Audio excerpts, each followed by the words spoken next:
Good morning, everybody. We are so excited to be back for episode number 11 of our Beyond the Box Nutrition podcast. And we are happy to say that Jim Fredricksen is our first male guest. Welcome. And Welcome, Jim. yes, coming to us from Mercer Island, Washington. And Jim just so happens to be my first cousin. So it's even more exciting that he is here as a guest today. And my father and Jim's mother were siblings, so that's how we're connected. And I was really excited to have him on because Jim has done some really great things over the last 8 years. And I would like to say he is in the 1%, I would say. Unfortunately, he's in the 1%. It's good news. This all ends well. He's here to tell us about it. But he was diagnosed with pancreatic cancer back in 2018. And if any of you who are listening understand anything about pancreatic cancer, the survival rate is pretty low. So Jim is definitely an outlier in the best way possible. And I thought it was really important to have him on for so many reasons, not just because he's my first cousin, but a lot of people come to us to lose weight.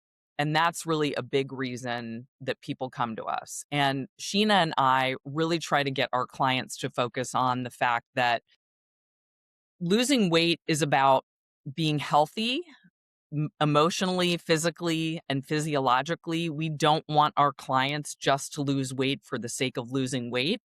This is about losing weight in a healthy way, losing weight to be healthy, to remain healthy. And I think we lose sight of that sometimes. So I really loved how, of course, I've been chatting with Jim for the last 8 years about his diagnosis and how he's gotten through all of this. And believe it or not, nutrition and exercise are at the top of the list of what he has done. Jim, I wanted to open it up to you to just share a little bit about yourself and maybe talk about kind of what you've done to stay healthy, and just open it up and tell us a little bit about yourself. Okay, thank you. Pleasure to be here. Gwen mentioned roughly 8 years ago, I got a call from my doctor that said, I had some blood work that was out of whack. And so they did MRI, scan, came back, oh, you've got pancreatic cancer. And it's not something that anybody wants to hear. Uh, and so at that point, I kind of made a decision to say, all right, these are the cards that have been dealt. What can I do? And the first hurdle, if you will, was to attempt to get through chemo. And so I did roughly 5 months of chemotherapy, and I lost a lot of weight, developed some other issues. But the goal was, if I can get through chemo, then I might qualify for this thing called a Whipple surgery, where they go in and they basically remove part of your pancreas and other parts in your stomach and replumb you basically. And so I did. I qualified for that. Then the next question is, when they go in and they do the operation, what do they really find? And so I was lucky. I was roughly stage 2 pancreatic cancer. That was followed up with another 4 or 5 months of chemo. And during that time, uh, and I come from a kind of a sales background. It's something that my Uncle Paul, Gwen's dad, was always encouraged me to be involved with. And he would say things like, well, the sale doesn't happen overnight. It could take some time. For me, I started to think about what were 3 or 4 things that I could control. I had kind of the opposite issue of some of your clients that are maybe trying to lose weight. I was trying to pack on weight. Mhm. I normally weighed 190 pounds. I got down to 165. So my nutritionist that I was working with, they're trying to pump me with everything. I'm doing bananas and protein shakes and you name it to try to put weight on. But the other thing that helped me was I had some walking buddies. So I'd sit there and I'd go, gosh, I think I feel pretty good right now. I think I can make it up my hill. And I live on a steep hill. So I'd get to the top and I'd say, oh, that was 800 yards. I think I can do another 800. Next thing you know, I've gone 2.5 miles.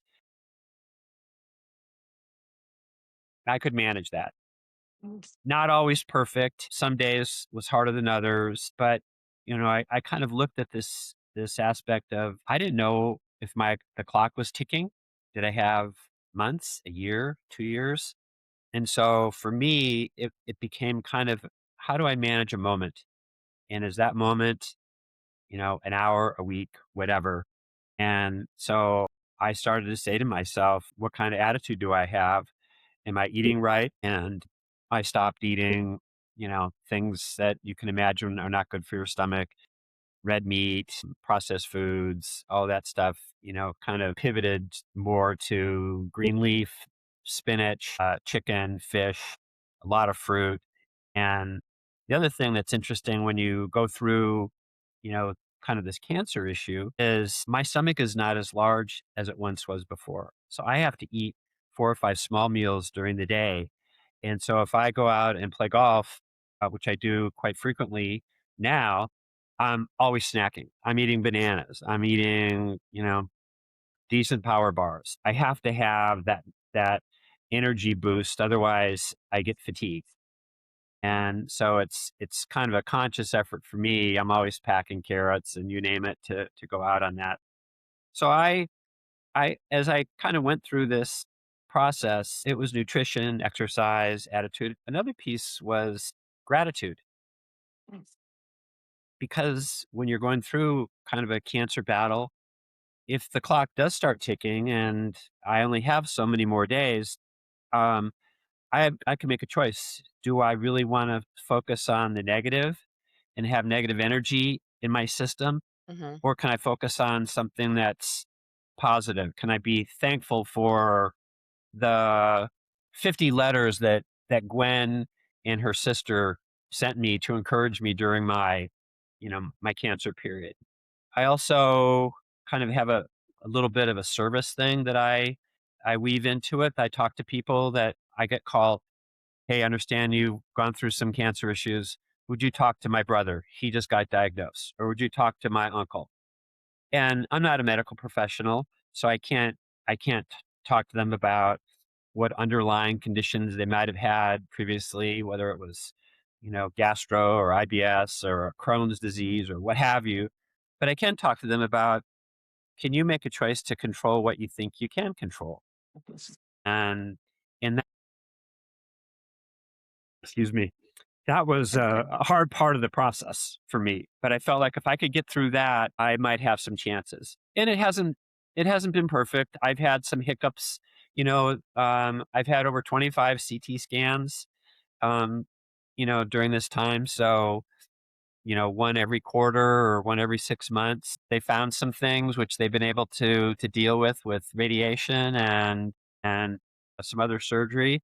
So knock on wood, I've mentioned that I always kind of kid with my doctor, can I get a hall pass? He says, "What's your goal for today?" I said, "Well, I'd like another 3 to 6 months. Um, I'm supposed to coach my grandson's little league team starting in 3 weeks. I got to get in shape, work on my rotator cuff issues, and but hey, if I can help a bunch of kids enjoy baseball for another 3 months, that was another item off my checklist, and that's kind of what I've strived to do. One thing that was interesting for me during the initial phases was I had spent time working in China for several years in my sales career. And one of my buddies over there said, when he heard that I had cancer, he said, it's not so much that you're doing all this walking. He says, are your steps purposeful? Mm. Is your breathing purposeful? And he said, in Asia, sometimes they think about a tumor or cancer, that's like a little brother that you may not love, but you have to get along. And so how do you get along with that? You surround that with positive mental attitude. And so is it stretching? Is it breathing? Is it eating right? And all those things add up over time to I think, a positive thing. And that's kind of the nutshell of Yeah. what's gone on with me so far. Thank you so much, Jim. So inspiring. And I think, I talked about nutrition and exercise, which we talk about with our clients a lot. But the mindset piece, which I would put your gratitude and attitude under that mindset. So, a lot of the things that you're doing with your cancer diagnosis, it sounds like you're just being a little more present, being more intentional and purposeful. These are all things that all of us should be doing regardless to really maximize our health in all ways. And one of the really interesting things I think that we don't think about a lot is just being of service and you kind of talking to so many people. What did that do for you and what do you think it did for them just talking to them about your diagnosis, their diagnosis, and what did that do for you? I think it was a gift um, for me to be able to share some information, give some people some hope, and and then I kind of look back and it made me feel good. It was like I didn't um, I don't have all the answers.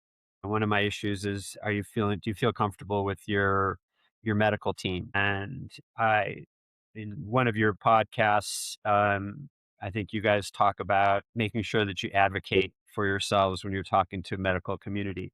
Mhm. And so that's something that I do. And I have some resources, family members that run medical schools, so I can bounce ideas off of them and get help. So I think that for me, that whole notion of being a help somebody else, it kind of comes full circle. So it kind of comes full. Sorry, my daughter's calling me right now, Okay, and I that's have all to right. tell her no, I can't talk. My dad called me right before when we started too. So there's like a family thing happening right now. I Exactly. never get phone calls anymore, except that it was, yeah. Yeah. Jim, I heard you say, make the moments matter. Is that correct? What did you say about moments? It stuck with me like making the moments matter. Am I right? Yes, Yeah. I think. Example, the other day I got done walking my daughter's dog and it was pouring rain and I said, I feel like going out and at least trying to play 9 holes. It was Mm-hmm. 48 degrees. I put on my rain gear. I got out to the course. It rained, it poured for 2 holes and then it stopped. And I said, I'm a little wet, big deal. And so I think those are, you know, is it Is it a nice dinner? Is it getting together with family and friends? Is it seeing something positive? I saw a woman at the grocery store last night whose husband died of pancreatic cancer probably 10 years ago. Mhm. And I said, hi. And she said, you're the first person that smiled at me today. And I said, well, good. I go, hopefully you have more smiles today. I mean, it made me feel good. So it's kind of like, Mm-hmm. because we don't know when those moments are going to be turned off. Mhm. Mm-hmm. I think another thing too that is interesting for me is I hear people talk about, are you in remission? Mm. And in your world, someone can have an exercise program and nutrition program for months, and then they could have a blip where something changes. And how do they manage that? And I think for me, if they ask, people will say, "Well, are you in remission?" I said, I don't think about it that way because I think if something else pops up, it's like, how am I going to deal with whatever pops up? Mhm. I don't know if something is going to, turn the corner and I'm totally done. I just felt like there'd be a lot of anxiety having to wonder, is it ever going to come back? Um, versus just saying, live until, I get another report that I have to deal with. Mm-hmm. And so I think that's been one of my little, I think, moments to myself is I don't want things to come back, and I want to be able to. A little goal I have is I want to be able to play catch with my grandkids and have a serious catch. And so my almost 8-year-old grandson says, "All right, bring the heat, Grandpa.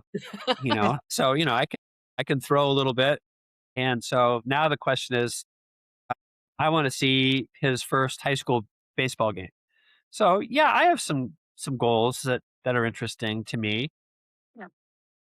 I still want to travel and see different things, and I have I have golf goals of I'm decent. I want to get better. So I play in some tournaments and that kind of thing. So Yeah, That's I really want to. cool. So amazing. I've the compete. I still have a compete gene, I think, in my body. Hey, I love it. Clearly. Stay Yeah. competitive. Yeah. And Jim, we talked last week a little bit when we were kind of prepping a little bit before the podcast. And I loved what you said about setting goals. And one of the things we talk to our clients about is, starting small. And, I think so many times we try to have these really lofty goals. And sometimes we come up short and then we feel frustrated or we feel like we failed. And I love how you talked about one of the first goals was, okay, let's shrink the tumor. That's the goal right now. Like that was the first thing. And then it became, okay, how do we get you exercising and, gaining some weight? That was the goal at that moment. And then it turned into like, how can I increase my energy? Like you want to walk to the top of the hill in your neighborhood. And if that was all you could do that day, great. But you challenged yourself to keep going. And so I think that's a really helpful thing for all of us to hear is that, your goals may look different, but you're really just in the present moment and not thinking too far into the future because that's where the anxiety comes in. You're just living in the present moment. And I think that's really admirable that you've been able to do that. So you'll get a kick out of this. I slipped on my back deck in early December, and I tore my labrum and I fractured my glenoid muscle. Not fun. And so MRI, two surgeries later, but I can do PT. I'm doing PT now, and but what's interesting is now I haven't lifted in a while. Now I'm doing like 30 to 40 minutes every day of physical therapy of um, I've got, I think it's called MetaBridge. It's like 10 different physical therapy. And it's kind of fun because I've gone from about 178 to the other day I was think 185. So Nice. I'm putting some muscle back on, Yeah. and that's an issue with when you're going through chemo is it's really easy to lose weight. Some people, a buddy of mine, he lost 1 pound during his whole process. Mm. I was 25, 30 pounds. So for that, what's kind of fun is I get a reminder on my phone. Haven't seen you. Have you done your PT for the day? And it's kind of fun because now what's happening is I'm like, I haven't used these muscles in a while. And so they're sore. Hmm. And and so it's like, is that normal? Is it something else? And so it's like now I'm having to do different things. So I think the goal now for me is I walk 5 days a week, at least 3 to 4 miles a day. When the weather's decent, I play golf twice a week. I probably practice 3 hours a week to try to get better. Now with baseball coming up, I'll have two practices a week, games on the weekend, but I have to stretch. I don't want to rip an Achilles. So I think that's part of just who I am of being busy and doing those kinds of things. So I guess the question is maybe to your clientele, do they sign up? Um, if an opportunity pops up, did you sign up for it? And if I'm retired, easier for me. If someone's working all the time, it might be harder, but can they do a carve out? Can they do something, before work or after work or during lunch or what have you? And can they take 5 minutes extra to, pack the right kind of snack that's going to make them have more energy to do whatever they want to do. Yeah. So those are some things that I kind of do that are, I guess, my mini goal setting. But I keep kind of a daily tally of things that I want to get done. Um, One of the things that I haven't really talked about was kind of the spiritual nature of this healing process. And I think that's personal for people. Huh? But for me, I've had an amazing crew of people that have provided support, Uh-huh. family, my wife, kids, Gwen, Aaron, etc. And, that's my squad, kind of my angel squad, if you will. And some of the people that I've talked to that, I've shared my story, haven't made it. Uh, One buddy of mine he made roughly 3.5 years with pancreatic cancer. He was extremely fit, an 80-year-old guy. About a month before he passed, we played golf and he played well. And he goes, "Yeah, I don't feel great today, but I'm going to finish 18." And I thought, what a great attitude. Yep. And so, you know, that span, is it 3 years? Is it a year? Is it 10 years? Hopefully medicine and clinical trials will continue to help things, and not just for my world, but, your world as well. And so I'm thankful and I'm reminded of the squad that kind of watches over me, and has been, supportive of me through this period of time. Amazing. That's beautiful. I was going to ask about support because I think that's usually a huge piece, right? That people, once you have it, it's like it just seems irreplaceable, right? Like you really truly lean on them, and sometimes when you're in a vulnerable state like that, it can be hard to ask for help or hard to accept help, right? So amazing job on your end for accepting that help, and then in turn, when you're in a place where you can then give back your acts of service, you do it because you know how important it is, right? Yeah.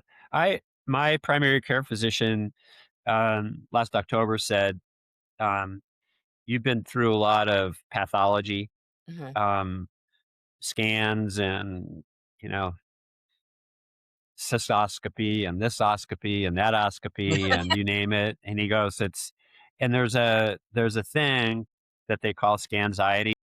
Mhm. So every time you have a scan, you're wondering what's going to happen. Uh, Mhm.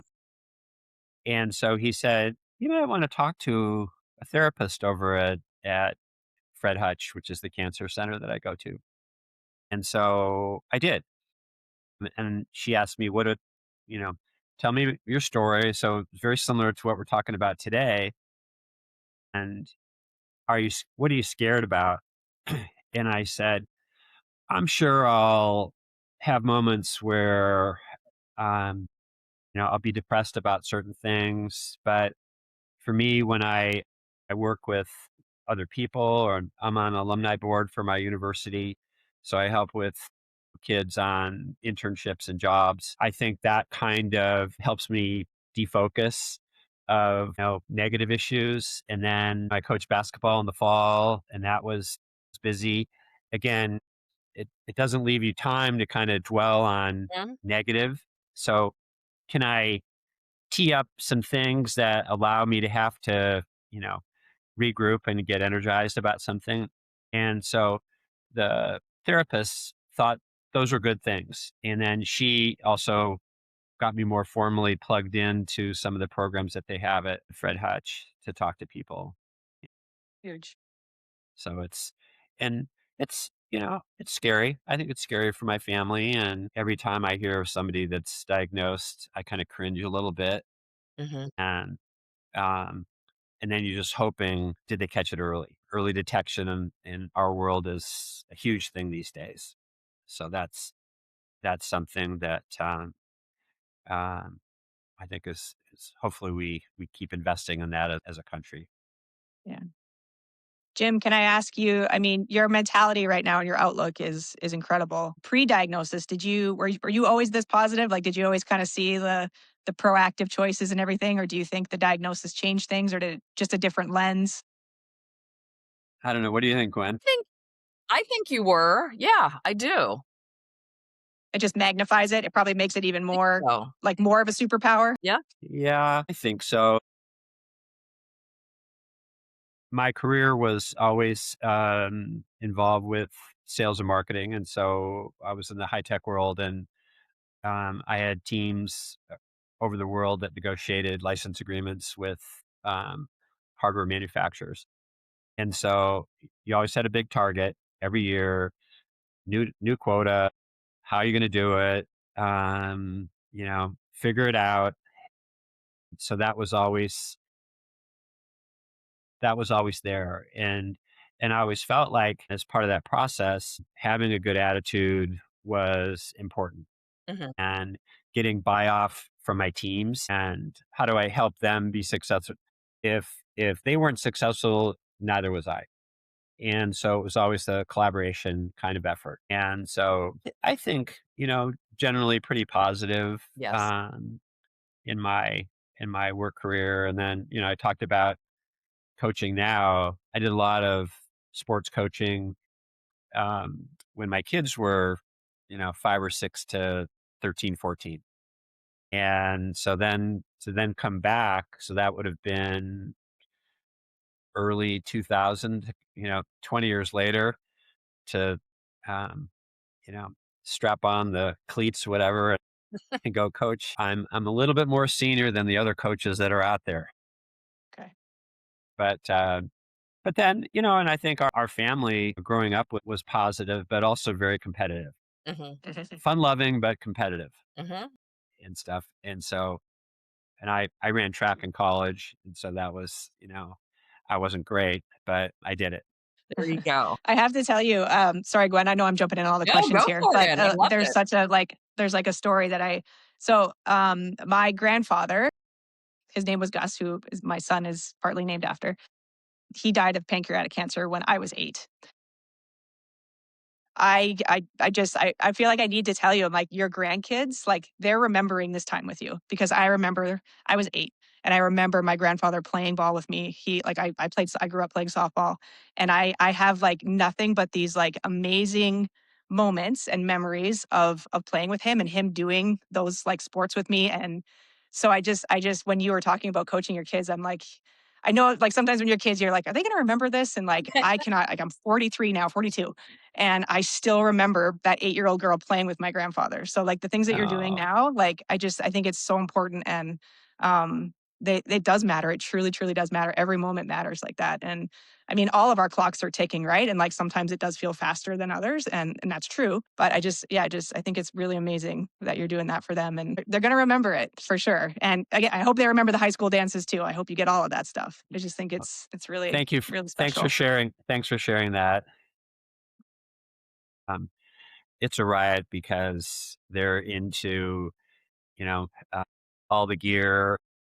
Um, they were a little unhappy when the Mariners lost to the Blue Jays last year. Well, I was very happy, so it all I know, balances out.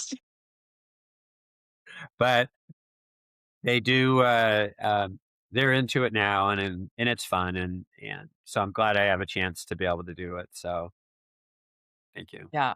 Sheena, I didn't know about your grandfather, that he died of pancreatic cancer. Yeah, yeah. My dad now, so my grandpa Gus, and then my dad. He's fine, but he does a lot. He sits on fundraising boards for pancreatic cancer in Calgary, and he puts on. They do a lot of fundraising for that. It's very, very real to him. Yeah. So yeah. And then Jim. I'm not sure if you know, but my son was diagnosed with a form of cancer, an eye tumor, when he was 4. Retinoblastoma is what it's called. So we did catch it early, which is great. And he's fine now. He's good.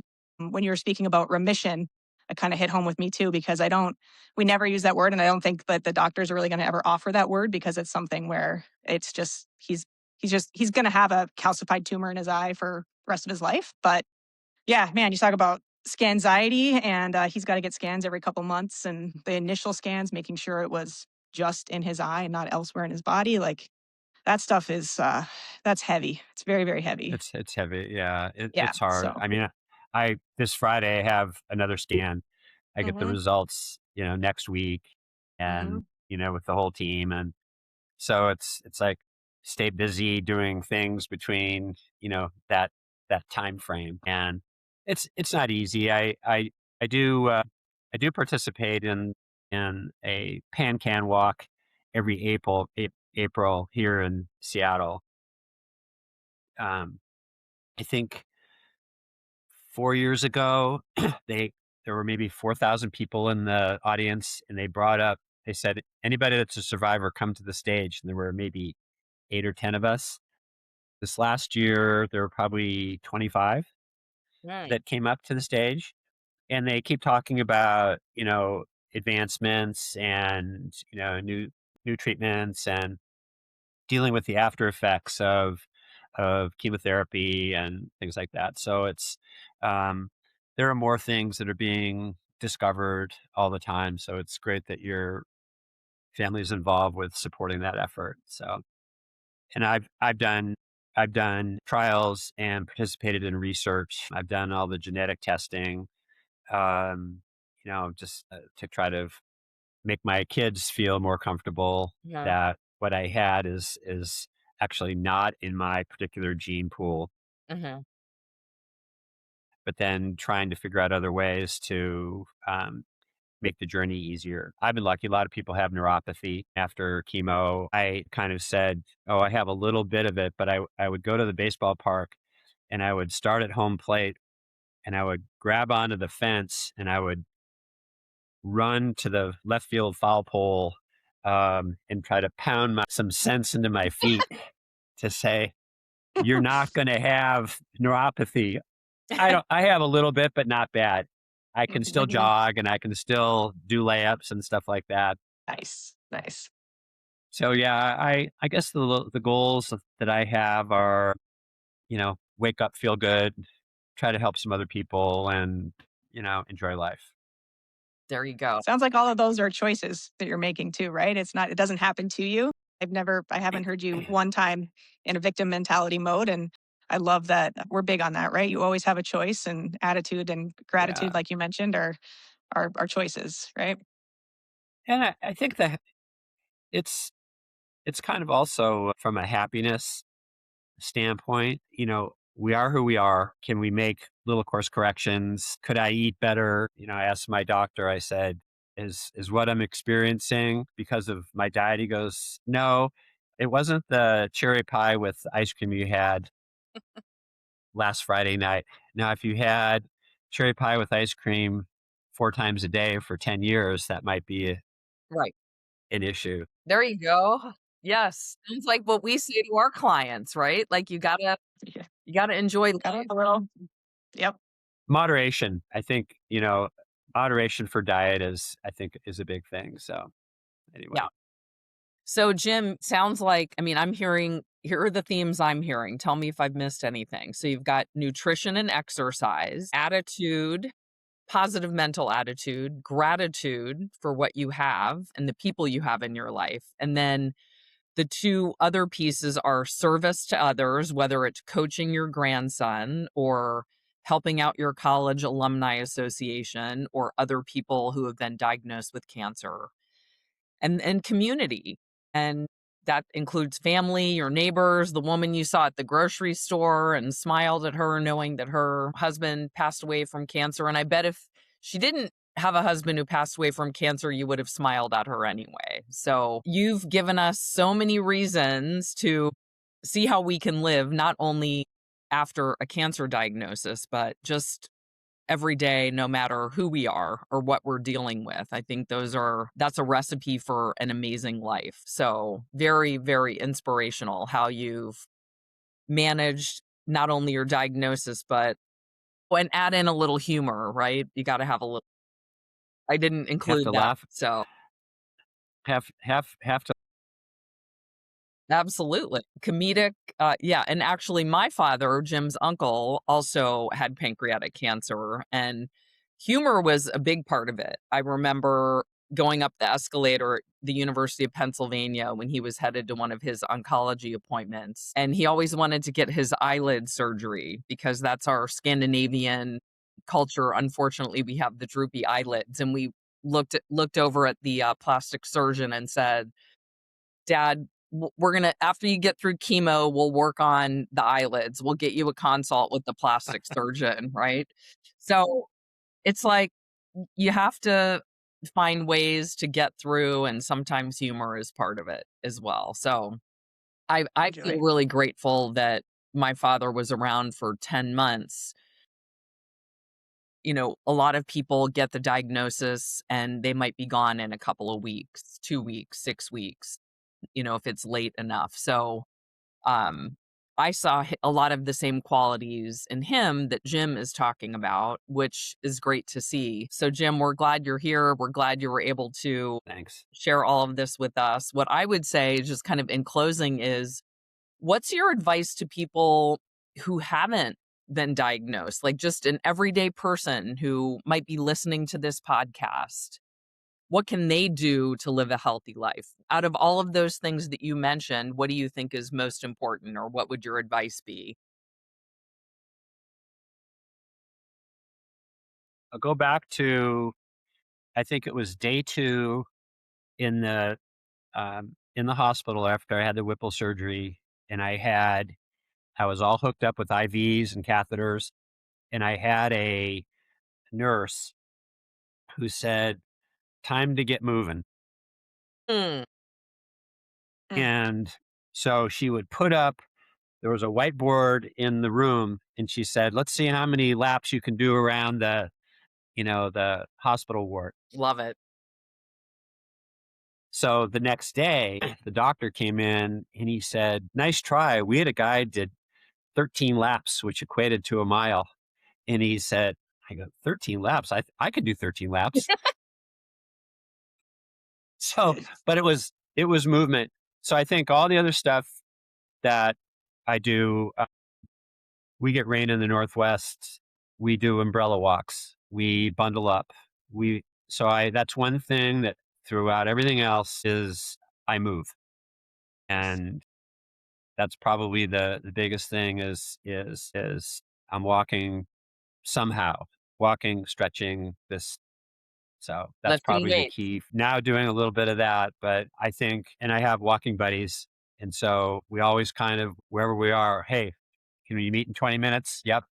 And so I would say that's probably the biggest thing is just keep moving.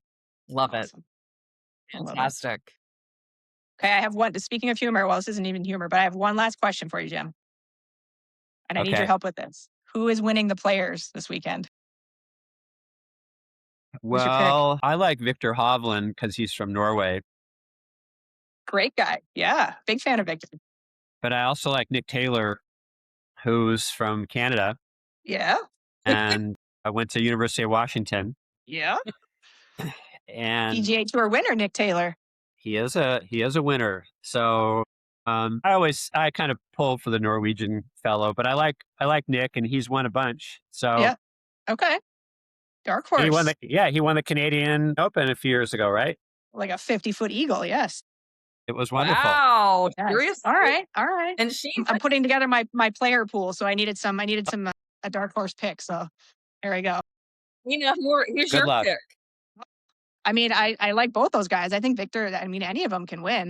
Because Scotty and Rory are maybe not tip top right now. So when Scotty's not at, not operating at 98%, everybody gets excited. So I don't mind Chris Gotterup. I think Gotterup has a chance. Okay. And I would also not look past Adam Scott. Oldie but a goodie. Yeah. Yeah. Okay. And who else? Maybe I'll pick one more. I like Shane. I like Shane Lowry, and Shane's a good dude. I like Ludwig Oberg.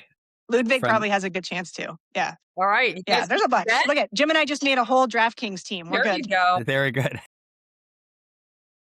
Awesome. Jim, So- thank you for the Thank time you, today. Jim. You're We welcome. was You're welcome. appreciate you. awesome. Yeah. Good luck with Thank you. with everything you do. Thanks. Thank you. Thanks. Cheers. Bye-bye.